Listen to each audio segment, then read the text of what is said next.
Hi, I'm Flaming Fish, and this one took me a while to do. Since I don't want this video coming out too late, I'm gonna go really fast. Joaquin0sy6k won again with 5 likes. Their comment was kinda long, but it essentially just asked for Austronesian alignment. If you're unfamiliar, it's essentially a way of having a lot of voices. English really only has 2 voices. You can use the active to make the doer the subject, or you can use the passive to make the receiver the subject. However, Austronesian alignment basically lets you make any noun the subject. In this language, the most important noun will be put into the trigger state. This is a suffix just like the construct state, and a noun can even have both at once. When a noun is in the trigger state, it becomes the subject of the sentence and gets moved to the end. The verb conjugates based on voice. I don't know how many declensions to add.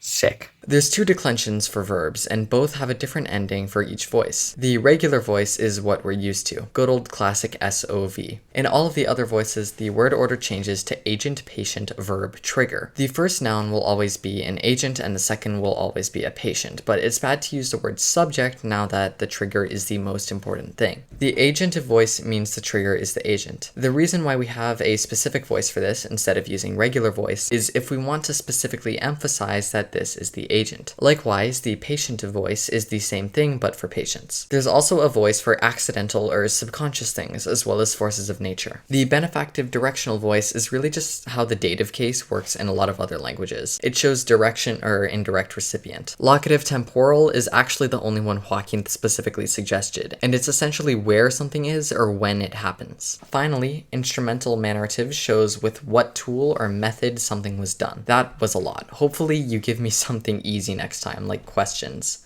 I'll see you tomorrow.